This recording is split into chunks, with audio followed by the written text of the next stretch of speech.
In this video, I'll share with you my personal favorite devices I use as a scientist and reviewer for sports, sleep and health.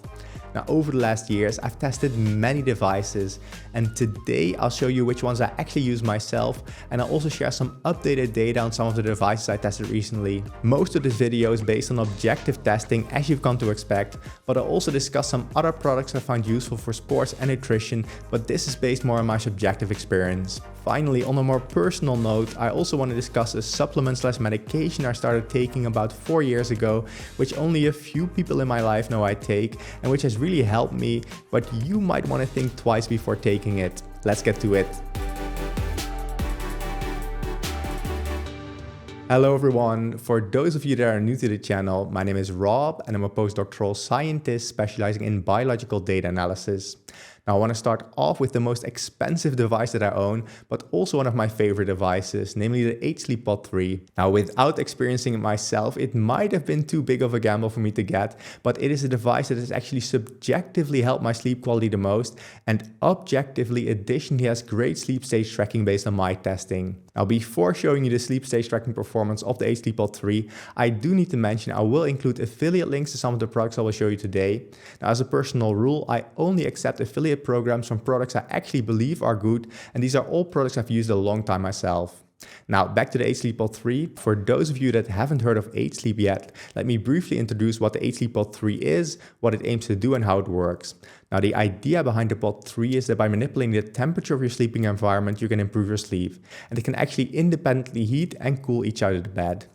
Basically, your core body temperature plays a very important role in helping you fall asleep and keeping you in sleep throughout the night, and Ape Sleep wants to help you optimize this. But in addition to trying to improve your sleep by manipulating the temperature throughout the night, the Pod 3 also tracks your sleep stages using various sensors that are embedded in the system. Now, I tested the H-Sleep Pod 3 by comparing it to two different EEG reference devices that can actually measure your brain waves. Specifically, I'll compare the Pod 3 against the Dream 2 EEG headband and the Z-Max EEG headband. Both of these you wear throughout the night, and these can relatively accurately track my sleep stages. And you can see those results right here, with the results comparing the H-Sleep Pod 3 to the Dream 2 EEG headband on the left, and the results of the Pod 3 versus the Z-Max on the right. Now let's start looking at both results at the same time because they're mostly similar. First of all, we see that deep sleep agreement with the EEG devices is really good. About 91% of what both EEG devices detected as deep sleep was also detected as deep sleep by the H-Sleep Pod 3. Now, if there was any confusion, this was always with light sleep. Now, light sleep agreement is also pretty good, between 73 and 78%, so pretty decent, I would say. Most confusion in this case was with deep sleep at about 12 to 14%. REM sleep agreement is also pretty good at about 70% for both, I would say, and any confusion in this case was with light sleep at about 20 to 30%. Now, for awake time detection, I generally don't rely on the Z-Max because it tends to detect a lot of short awakenings that I'm not sure are actually interesting. So in this case, we're going to focus on the Dream 2 EEG headband, and we can see that there's about a 72% agreement on awake time, so that's pretty good. And any confusion in this case was with light sleep at about 20%, which of course makes sense as light sleep is the closest sleep stage to being awake. However, it's very important to know how the H-Sleep Pod 3 compares to other devices. So let's put these results into perspective and compare it against the sleep tracking performance of almost 40 other commonly used smartwatches and wearables. Now, this graph right here shows you an overview of the agreement of different watches with the EEG device. Along the horizontal axis, we have the average agreement over the individual sleep stages, and on the vertical axis, we have the agreement of the worst sleep stage. Now, the better the agreement, the more to the top right the device is. Now, this overview is slightly complicated because I tested it using different reference devices. The devices marked in green were tested against the Z-Max EEG device. The watches not marked in any color were tested against the Dream 2 EEG headband, and the devices marked in purple were tested against polysomnography, so the gold standard in sleep stage tracking. Now, there's one more important thing to mention. A few months ago, I expanded the axis to the top and to the bottom, and I didn't expand it evenly, so it went from 60% here to 70% here. Now, this was by accident, so the numbers were still generally correct, just the axis wasn't evenly spaced, and now it is. Also, I added more data for instance, the Pixel Watch and the Fitbit Charge 6, so these are moved a bit. But this overview now gives you a really good insight into which devices are really good sleep trackers and which are really bad sleep trackers. And as you can see, the H-Sleep Pod 3 is really up there. No matter if you use the Z-Max as the reference or the Dream 2 as a reference, they're very similar to each other and the performance is really good. So overall, you can be assured that the H-Sleep Pod 3 is one of the best sleep trackers out there. Only Apple Watches do a bit better than the H-Sleep Pod 3. Okay, that looks pretty good. The H-Sleep Pod 3 is really amongst the top sleep trackers out there, and it has also personally helped me cool down on those hot summer nights and stay warm whilst keeping the window open during the cool winter nights. Now, the H-Sleep Pod 3 isn't cheap, but if you do decide to get one, using my affiliate link below will get you a significant discount in general, and especially now during Black Friday with several hundreds of dollars off. Now, using the affiliate link below will also help the channel grow and should help me get access to devices sooner. Now, the H-Sleep Pod 3 is actually my favorite overall sleep device, but it's pretty big and you cannot take it with you when you're traveling or when sleeping over at your partner's, for instance. Luckily, there are plenty of alternatives. There are many smartwatches that can track your sleep, and some are quite accurate. But what if wearing a smartwatch while you sleep isn't comfortable for you? Well, in that case, I would recommend the Oura Ring. I've been using the Oura Ring for about 4 years now, and ever since they released generation 3 of this ring, it has emerged as one of the top sleep trackers out there. I've tested the Oura Ring 3 using 3 different reference devices. The gold standard of sleep stage tracking PSG, but also using my 2 other sleep stage reference devices. Let's take a look. And I want to start off by comparing the Oura Ring I wore on my ring finger against the polysomnography device, so the gold standard in sleep stage tracking. So first of all, we see that 85% of what was deep sleep according to the PSG device was also deep sleep according to the Oura Ring. And most confusion, or actually all confusion in this case, was with light sleep at about 15%. Light sleep agreement was also pretty good at about 76%, and confusion could be with any of the other sleep stages, so deep sleep, REM sleep, and awake time.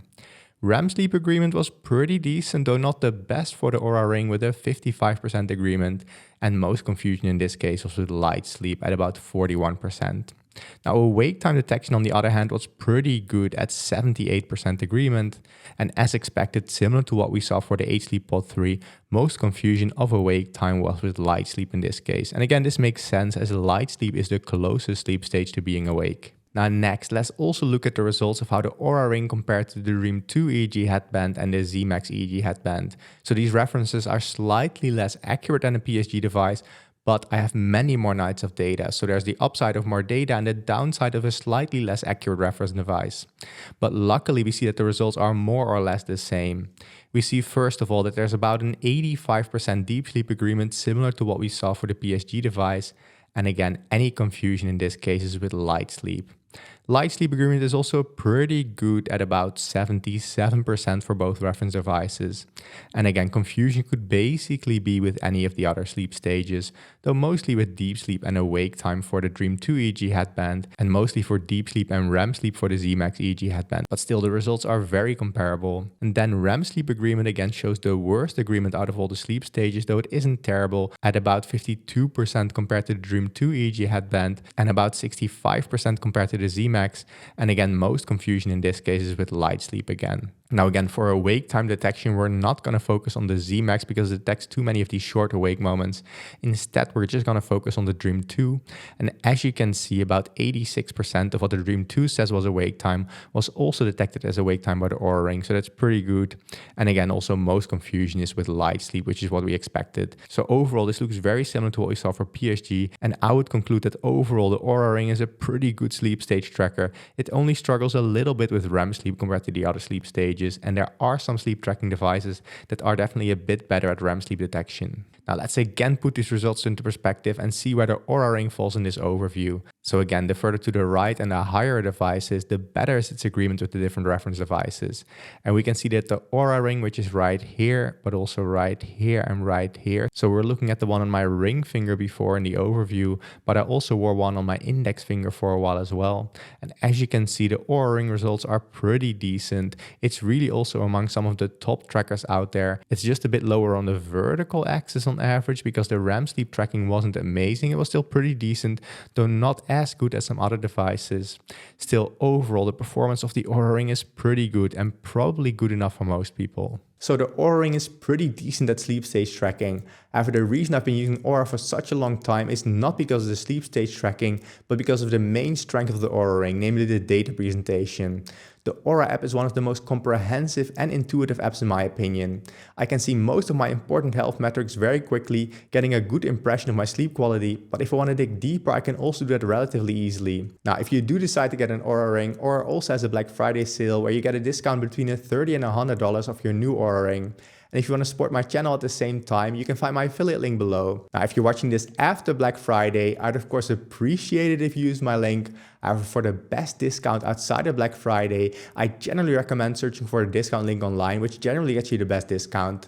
So the Oura Ring is great at health tracking, but one thing the Oura Ring isn't very good at is sports tracking. It does have some limited capabilities of tracking your heart rate during workouts, but this honestly hasn't done very well in my testing. So as a general sleep and sports tracker, I use the Whoop strap instead. The Whoop strap for me is the one device that does it all, and it does all those things quite well, though it also doesn't shine in any particular category.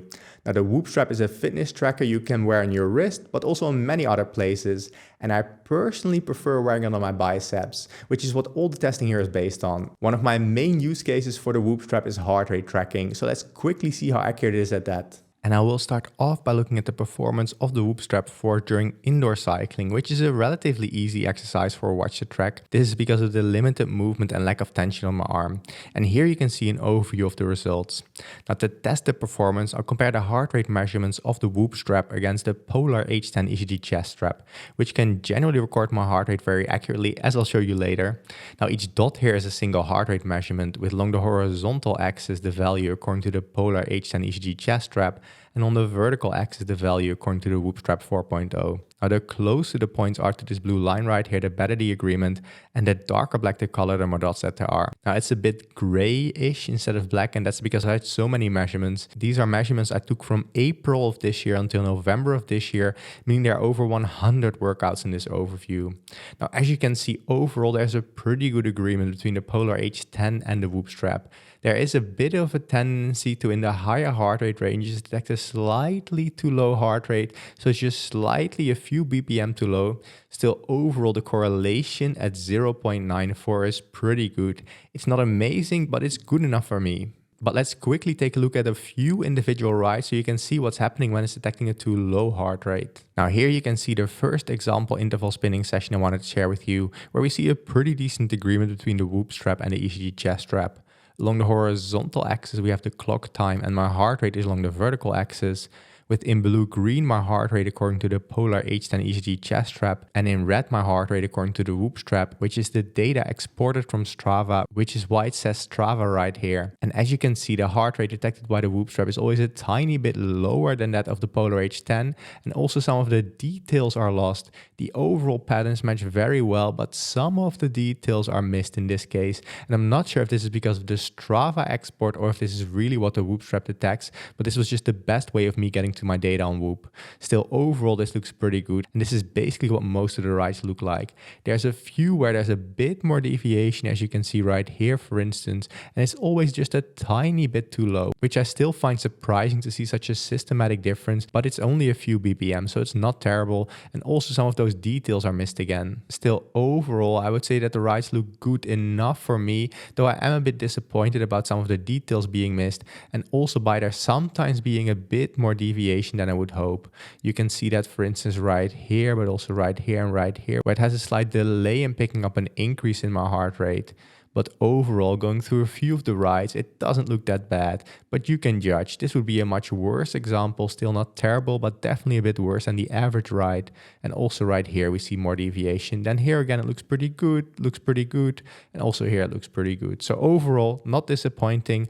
Most rides are pretty good with a slightly too low heart rate and some of the details missing, with every once in a while a bit of a worse result. Not terrible still, but a bit worse. And we can actually compare the performance of the Whoop strap to that of many other devices out there, and you can see it in this plot right here. So the correlation value we're looking at before, so the 0.94 is the metric we'll use for this. That's displayed along the horizontal axis right here. And on the vertical axis, I ordered the watches from worst to best. So the further to the right and the higher the device is, the better is its agreement with the reference device. And here I marked the Whoop Strap 4 with the new data in red. And as you can see, it's in the upper middle class of watches and devices, I would say. It's doing pretty good. But let's zoom in a bit so we can actually read these labels. And that zoomed in view is displayed right here. So these are just the watches with a correlation of 0.9 or higher. And again, the Whoop Strap with the new data marked in red. And as you can see, the results are actually very similar to the ones I got a few months ago for the Whoop Strap. So that's displayed right here, this Whoop 4. So the results are more or less identical, and it's doing pretty good, I would say. It's not amazing, but it's doing good enough for me. But if you want the most accurate heart rate tracking, there are definitely better watches out there. For instance, Apple watches, but also Pixel watches, even some Galaxy watches are doing significantly better than the Whoop Strap. But still, for my purposes, the Whoop Strap would be good enough, and you have to decide if this is also the case for you. Now, I'm not going to go through all different types of exercises, but I do want to show you the performance of the Whoop Strap for outdoor cycling, which is an exercise that watches tend to struggle with much more. And here we have a similar overview to before, but now for biking outside, with again the Whoop Strap 4.0 marked in red. And as you can see, the Whoop Strap is definitely doing a bit worse than for cycling indoors, because the correlation is now 0.7475, whereas before it was 9495. But as you can see, for cycling outside, there's very few watches with a correlation around 0.95 or even above 0.9. Especially Apple watches are doing very well. So the Whoop Strap is definitely not doing amazing, but it's again in the upper middle class of watches. And as you can see, the result is also very close to the result I got for the Whoop Strap some months ago. So the algorithm and the performance still seems to be the same as about a year ago or so. Now, this is what I meant by the Whoop Strap being good, but not amazing. It's my favorite all-round device, but it doesn't stand out in any particular category. But let's take a look at the sleep stage tracking, for instance. And here we have an overview of the sleep test results for the Whoop Strap compared against the polysomnography device, so the gold standard in sleep stage tracking on the left, and compared against the Dream 2 EEG headband on the right. Now, as you can see, deep sleep agreement is really good in both cases. Looking at the polysomnography device, 100% of what the polysomnography device detected as deep sleep was also detected as deep sleep by the Whoop Strap. And in the case of the Dream 2 EEG headband, it's a bit lower, but still really high at 97%. So that's really good. Light sleep agreement, on the other hand, is a bit less good at about 57-59% agreement. And that's because a lot of what the EEG device and the polysomnography device detected as being light sleep was instead detected as deep sleep by the Whoop Strap 4.0. So the Whoop Strap, on me at least, tends to detect a bit too much deep sleep. So all of the deep sleep that I had was detected, but it detects a bit extra. Now, REM sleep agreement was pretty decent in this case, with a 73% agreement with the polysomnography device and a roughly 60% agreement with the Dream 2 EEG headband. And in both cases, most confusion was with light sleep. Now, awake time detection was okay, though not amazing, with a 50% agreement with the polysomnography device and a 64% agreement with the Dream 2 EEG headband. So pretty good, but there was a lot of confusion with light sleep in this case, with about 33% of what the polysomnography device said was awake time detected as light sleep instead by the Whoop Strap. So overall, the extra deep sleep and a bit less awake time detected by the Whoop Strap makes me think it might not be super sensitive to detecting movements on me, or at least awake time and deep sleep on me. So it somehow seems to estimate me as sleeping a bit deeper than I actually did. But of course, this is very personal, so I cannot be 100% sure any of these results translate directly to how the Whoop Strap performs on you. Still, overall, this is a pretty decent performance and good enough for me to get an impression of my sleep stages and my sleep quality. But once again, let's put these results into perspective. Now again, this is the same overview we were looking at before, where the further to the right and the higher devices, the better is this agreement with different reference devices. So again, here we have the Whoop Strap 4.0 marked in purple blue compared against the polysomnography device, and the one not marked in any color compared against the Dream 2 EEG headband. And as you can see, the overall agreement is around 70%, so that's pretty good, though not amazing, but also definitely not terrible. As I said, this is good enough for me, but you can judge. Do you need that slightly better performance of, for instance, an Apple Watch or even an Oura ring, or are you good enough with the Whoop Strap? Now, in addition to being a pretty good heart rate and sleep stage tracker, the Whoop strap also has a good app, which provides an overview of your health stats similar to that of the Oura Ring. Now, I find the app really good, but slightly less intuitive than the Oura Ring's app, which is my personal favorite. But as an overall health and sports tracker with interpretable data, the Whoop strap is really my top choice. Now, Whoop also has a Black Friday sale going on, but even if you watch this video after my Black Friday sale, the affiliate link below will give you a significant discount. Now, to get the most accurate heart rate tracking under any circumstances, you'd probably be best off using an ECG chest strap. Now, I personally prefer using the Polar H10 because it can be used easily with an app on my phone and because it was shown in a scientific paper to be really accurate. Now, in this paper, they compared the Polar H10 against the Holter ECG device by looking at the signal quality. Now, in that paper, signal quality is essentially described as the rate at which heartbeats are accurately identified. Therefore, if we have a signal quality of 99%, it signifies that 99% of heartbeats were identified correctly, leaving 1% that were misidentified. Now keep in mind, I'm making this a bit simpler than it really was because they're actually assessing the number of incorrect RR intervals, which are essentially the intervals between each peak. However, the gist of it is the same, and I want to keep this concise for you. Now let's move on to the findings. Now displayed here in this chart are the signal qualities across various activities. At the top, you can see the 5 different activities in the overall figure, and on the left the 2 devices, so the Holter ECG and the Polar H10. I'd categorize the activities into 2 groups. Firstly, sitting, household chores and walking, which involve less intense and fewer movements, and secondly, jogging and weight training, which involve more dynamic motions. Now, beginning with the less active tasks, it's evident that the Holter ECG and the Polar H10 perform exceptionally with an accuracy close to 100%. Even at its lowest during chores, their precision dips only by about 0.3%, indicating they are remarkably reliable. But when we shift our focus to more vigorous activities, jogging and strength training, we observe significant differences. The accuracy of the Polar H10 ECG chest strap remains stable more or less, suffering only marginal decreases. The Holter ECG, however, experiences a pronounced decline in signal quality, with a more than 10% decrease while jogging and approximately an 8% decline during strength training. This illustrates the better performance of the Polar H10 over the conventional gold standard of Holter ECG when it comes to exercises with a high intensity of movements. Overall, the Polar H10 boasts a 99.6% signal quality across all tested activities, which is incredibly impressive compared to the Holter ECG's overall signal quality of 94.6%. So overall, the Polar H10, which was designed with activities in mind, is doing better than the gold standard in the field, especially for those more vigorous activities. Now, there are numerous options available on the market, and picking any reputable brand likely means you get a reliable ECG monitor. Now, I would always check whether the device functions independently without requiring a smartwatch. Now, the Polar H10 is a favorite of mine because it seamlessly connects with the Polar Beat app and doesn't necessitate the use of a smartwatch. I personally have good experiences with the Polar H10. Now, I included a general Amazon affiliate link below should you want to buy anything at all on Amazon and want to support the channel without it costing you any extra. Next, I want to briefly discuss some home fitness equipment that has really improved my life.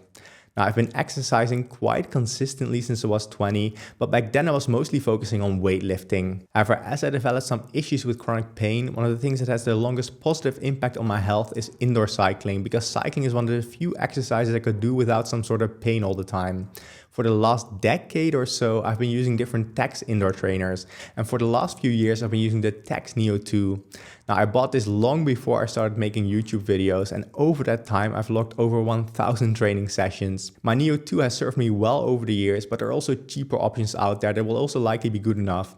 I listed a few in the description below, and especially recommend watching DC Rainmaker's reviews on which is best. In addition to not get too tense behind my desk, which can trigger some of my pain issues, I now have a standing desk, and I recently started using a treadmill under my desk while I was working at certain tasks. Now, I somewhat randomly picked up this one from Mobvoi on discount for about $300, which you can also use for indoor running, but there's plenty of alternatives out there on Amazon. Finally, I really recommend having weights at home. I still lift weights and I find it super convenient to have it all right here, so there's no excuse for me not to do my workouts. Now, I did actually go to the gym for many years, about 3 to 4 times a week, but I find having weights at home saves me a lot of time. Now, in addition to all the devices I mentioned in this review, I've actually been using a number of products that have really simplified and improved my life. Now, to be clear, this video isn't sponsored and I just want to share my experiences. First of all, I use Yule, which I use as a meal replacement. Second, I use AG1, which is my main way of getting all my vitamins, minerals, and gut bacteria. And finally, I use protein powder to supplement my protein intake, which I generally get from bulk over here in Europe. Now, you've probably heard about these from various podcasts and YouTubers, but these are products I actually use, and as I said, this video is not sponsored by any of them. I can really recommend all of them personally, and I'll see if I can get some kind of discount link for any of these, and I'll share them below. Finally, there's one thing I've been reluctant to share on YouTube because it's somewhat controversial, but I decided to do it in the end because it really helped me. And that is the fact that I use different medications to prevent hair loss. I use a combination of topical minoxidil and oral finasteride, which is a combination treatment scientifically proven to help reduce the type of hair loss we men experience. Now, I don't have severe hair loss yet, but my hair is definitely going in the corners right here. Now, my self-esteem is somewhat tied to my hair, so I decided to start taking this medication, which mostly works to prevent hair loss and doesn't really revert much. However, there are potential side effects, which is why it's somewhat controversial to take it. Luckily, I haven't experienced any of them, but before you even consider taking this, please talk to your doctor. I can just share with you, I started taking this in May of 2019, and I've had positive experiences and haven't seen any further hair loss in that time, and potentially even some minor regrowth. It just generally helped me with my self-esteem and gives me the feeling I'm taking some control of the process. However, as I said, of course, consult your doctor, and I would definitely recommend you also check out the podcast of Andrew Huberman and Dr. Gary Linkov on YouTube, who are both very knowledgeable but seem to take somewhat different perspectives on these medications. Now, if you do decide to get an H-Sleep Pod 3, a Whoop strap, an Oura ring, another device, or anything at all on Amazon for that matter, even something as small as toilet paper, you want to save some money and at the same time support the channel, there are different affiliate and non-affiliate links in the description below. They do not cost you any extra, and some even provide a discount. Given that you watched this whole video on the devices that I use, check out this video on the Apple Watches, which are also amazingly accurate, but they don't fit my life personally at the moment. Thank you so much for watching, and catch you in the next video.